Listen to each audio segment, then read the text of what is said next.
ಹಸುವಿನ ಹಾಲು ಪರಿಶುದ್ಧವಾದ ವಸ್ತು. ಯಾಕಂದರೆ ಹಾಲನ್ನು ನೀಡುವ ಹಸು ಶುದ್ಧವಾಗಿರುತ್ತೆ, ಸಸ್ಯ ಆಹಾರವನ್ನು ಮಾತ್ರ ಸೇವನೆ ಮಾಡುತ್ತೆ. ಹೀಗಾಗಿ ಡೌಟೇ ಇಲ್ಲ ಹಾಲು ಪರಿಶುದ್ಧ ವಸ್ತು ಅಂತ ಹೇಳೋಕೆ.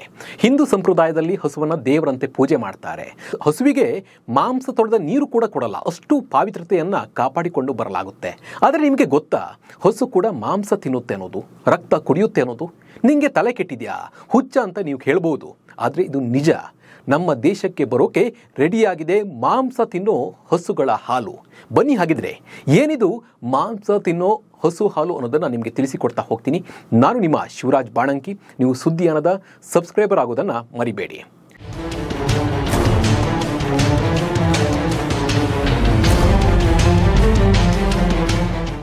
ಅಮೆರಿಕವು ಭಾರತದ ಡೈರಿ ಮತ್ತು ಕೃಷಿ ಕ್ಷೇತ್ರಕ್ಕೂ ಎಂಟ್ರಿ ಆಗೋಕೆ ರಣಹದ್ದಿನಂತೆ ಕಾಯ್ತಾ ಇದೆ. ಇಂಡಿಯಾಕ್ಕೆ ಟ್ರಂಪ್ ಅವರು ಡೈರಿ ಉತ್ಪನ್ನಗಳಾದ ಹಾಲು, ಮೊಸರು, ತುಪ್ಪ ಸೇರಿದಂತೆ ಎಲ್ಲವನ್ನ ರಫ್ತು ಮಾಡೋಕೆ ಹಾತೊರಿತಾ ಇದ್ದಾರೆ. ಆದರೆ ಇನ್ನೂ ಇದು ಮಾತುಕತೆಯ ಹಂತದಲ್ಲಿದೆ. ಯಾಕಂದರೆ ಅಮೆರಿಕದಿಂದ ಭಾರತಕ್ಕೆ ಹಾಲು ಆಮದು ಮಾಡಿಕೊಂಡ್ರೆ ಭಾರತದ ಹೈನುಗಾರಿಕೆ ನಂಬಿರುವ ರೈತರು ಬದುಕು ಬೀದಿಗೆ ಬರುತ್ತೆ. ಹೀಗಾಗಿ ಇದಕ್ಕೆ ಭಾರತ ಈ ಬಗ್ಗೆ ಎಚ್ಚರಿಕೆ ಹೆಜ್ಜೆಯನ್ನು ಇಡ್ತಾ ಇದೆ. ಇನ್ನೊಂದು ವಿಷಯ ಏನಂದರೆ, ಅಮೆರಿಕದ ಹಸುಗಳು ಭಾರತದಂತೆ ಅಲ್ಲ. ಅಲ್ಲಿನ ಹಸುಗಳು ಪಾವಿತ್ರತೆಯನ್ನು ಕಳೆದುಕೊಂಡಿವೆ. ಅಮೆರಿಕದಿಂದ ಹಾಲು ತರಿಸಿದ್ರೆ ನಾವು ಮಾಂಸದ ಹಾಲನ್ನು ಕುಡಿಬೇಕಾಗುತ್ತೆ. ಭಾರತಕ್ಕೆ ಬರುತ್ತಾ ನಾನ್ ವೆಜ್ ಹಸು ಹಾಲು. ಅಮೆರಿಕದ ಹಸುವಿನ ಹಾಲು ಭಾರತಕ್ಕೆ ಬಂದರೆ ಬೆಂಕಿ ಹತ್ತಿಕೊಳ್ಳೋದಂತೂ ಪಕ್ಕ. ಯಾಕಂದರೆ ಅಮೆರಿಕದ ಹಸುಗಳ ಕತೆ ಕೇಳಿದರೆ ನೀವು ಹೀಗೂ ಉಂಟಾ ಅಂತೀರಾ. ಹೌದು, ಅಮೆರಿಕದಲ್ಲಿ ನಾನ್ ವೆಜ್ ತಿನ್ನುವ ಹಸುಗಳಿವೆ. ಈ ನಾನ್ ವೆಜ್ ಹಸುಗಳು ಬೇರೆ ಹಸುಗಳ ಮಾಂಸ, ರಕ್ತವನ್ನು ಸಹ ಕುಡಿಯುತ್ತವೆ. ಹೀಗಾಗಿ ಇವುಗಳನ್ನು ನಾನ್ ವೆಜ್ ಹಸುಗಳು ಅಂತಲೇ ಕರೆಯಲಾಗುತ್ತೆ. ನಾನ್ ವೆಜ್ ಹಸುಗಳ ಹಾಲನ್ನು ಅಮೆರಿಕ ಭಾರತಕ್ಕೆ ರಫ್ತು ಮಾಡಲು ಬಯಸಿದೆ. ಒಂದು ವೇಳೆ ಈ ಹಾಲು ಭಾರತಕ್ಕೆ ಬಂದರೆ ಜನ ಬೀದಿಗಿಳಿದು ಹೋರಾಟ ಮಾಡ್ತಾರೆ. ಹಸುವನ್ನು ಗೋಮಾತೆ ಅಂತ ಭಾರತದಲ್ಲಿ ಜನರು ಪೂಜೆ ಮಾಡ್ತಾರೆ. ಹಸುವಿನ ಹಾಲಿನ ಬಗ್ಗೆ ಶ್ರದ್ಧೆ ಇದೆ, ಭಕ್ತಿ ಇದೆ, ಗೌರವ ಇದೆ. ದೇವರ ನೈವೇದ್ಯಕ್ಕೂ ಶುದ್ಧ ಹಸುವಿನ ಹಾಲನ್ನು ಬಳಕೆ ಮಾಡಲಾಗುತ್ತೆ. ಹಸುವಿನ ಹಾಲಿನ ಜೊತೆ ಒಂದು ದೈವಿಕ ಭಾವನೆ ಇದೆ ನಮಗೆ. ಹೀಗಾಗಿ ಇಂಥ ದೇಶಕ್ಕೆ ನಾನ್ ವೆಜ್ ಹಸುಗಳ ಹಾಲು ರಫ್ತು ಮಾಡಲು ಅಮೆರಿಕ ಹೊರಟಿದೆ. ಸದ್ಯಕ್ಕೆ ಇದಕ್ಕೆ ಮೋದಿ ಸರ್ಕಾರ ಒಪ್ತಾ ಇಲ್ಲ. ಭಾರತಕ್ಕೆ ಪೂರೈಕೆಯಾಗುವ ಹಾಲು ನಾನ್ ವೆಜ್ ಹಸುವಿನ ಹಾಲು ಅಲ್ಲ ಎಂಬ ಸರ್ಟಿಫಿಕೇಟ್ ಬೇಕೆಂದು ಭಾರತ ಕೇಳ್ತಾ ಇದೆ. ಹೀಗಾಗಿ ಭಾರತ ಅಮೆರಿಕದ ಟ್ರೇಡ್ ಡೀಲ್ ಫೈನಲ್ ಆಗ್ತಾ ಇಲ್ಲ. ಭಾರತದ ಡೈರಿ ವಲಯಕ್ಕೆ ಅಮೆರಿಕ ಬಂದರೆ ವರ್ಷಕ್ಕೆ 1.03 ಲಕ್ಷ ಕೋಟಿ ರೂಪಾಯಿ ನಷ್ಟ ಸಂಭವಿಸಲಿದೆ. ಹೀಗಾಗಿ ಭಾರತದಲ್ಲಿ ಡೈರಿ ಕೃಷಿ ವಲಯವನ್ನು ಅಮೆರಿಕಕ್ಕೆ ತೆರೆಯಲು ಭಾರತ ಒಪ್ತಾ ಇಲ್ಲ. ಹಾಲು, ಬೆಣ್ಣೆ, ತುಪ್ಪವನ್ನು ಭಾರತದಲ್ಲಿ ಧಾರ್ಮಿಕ ಆಚರಣೆಗಳಿಗೆ ಬಳಸಲಾಗುತ್ತೆ.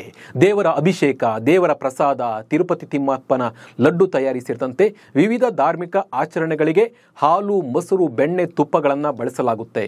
ಇವುಗಳೆಲ್ಲ ನಾನ್ ವೆಜ್ ಹಸುವಿನ ಉತ್ಪನ್ನಗಳಾದರೆ ಬಳಸೋದು ಹೇಗೆ?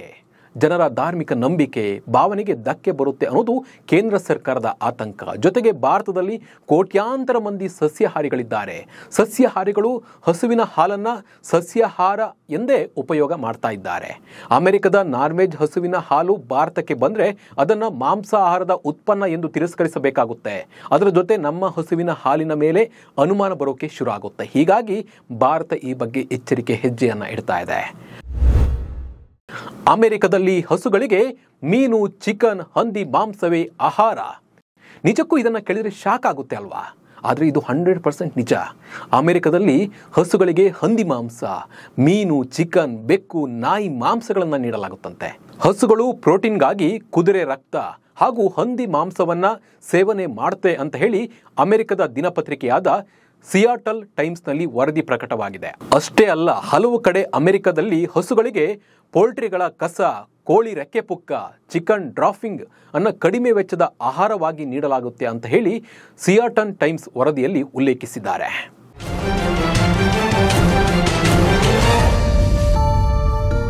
ಭಾರತ ತನ್ನ ಕೋಟ್ಯಾಂತರ ಹೈನುಗಾರಿಕೆಯ ರೈತರ ಹಿತಾಸಕ್ತಿ ಕಾಪಾಡಲು ಈಗ ಅಮೆರಿಕದ ಒತ್ತಡಕ್ಕೆ ಮಣಿತಾ ಇಲ್ಲ. ಭಾರತದ ರೈತರೇ ಈಗ 140 ಕೋಟಿ ಭಾರತೀಯರಿಗೂ ಬೇಕಾದ ಹಾಲನ್ನು ಪೂರೈಕೆ ಮಾಡ್ತಾ ಇದ್ದಾರೆ. ಡೈರಿ ವಲಯದಲ್ಲಿ 8 ಕೋಟಿ ಜನರು ಉದ್ಯೋಗವನ್ನು ಕಂಡುಕೊಂಡಿದ್ದಾರೆ. 8 ಕೋಟಿ ಜನರಿಗೆ ಡೈರಿ ವಲಯವೇ ಜೀವನೋಪಯೋಗಕ್ಕೆ ಆಧಾರವಾಗಿದೆ. ಭಾರತವು ಅಮೆರಿಕದ ಡೈರಿ ಉತ್ಪನ್ನಗಳಿಗೆ ತನ್ನ ಮಾರುಕಟ್ಟೆಯನ್ನು ತೆರೆದು ಬಿಟ್ಟರೆ ಅಮೆರಿಕದಿಂದ ಅಗ್ಗದ ಡೈರಿ ಉತ್ಪನ್ನಗಳು ಭಾರತಕ್ಕೆ ಎಂಟ್ರಿ ಆಗ್ತವೆ. ಇದರಿಂದ ಭಾರತದ ಹಾಲು ಹಾಗೂ ಹಾಲಿನ ಉತ್ಪನ್ನಗಳ ಬೆಲೆ ಕಡಿಮೆಯಾಗುತ್ತೆ. ಭಾರತದ ಹೈನುಗಾರಿಕೆಯು ರೈತರ ಆದಾಯ, ಜೀವನೋಪಯೋಗಕ್ಕೆ ಕೊಡಲಿ ಪೆಟ್ಟು ಬೀಳೋದಂತೂ ಪಕ್ಕ.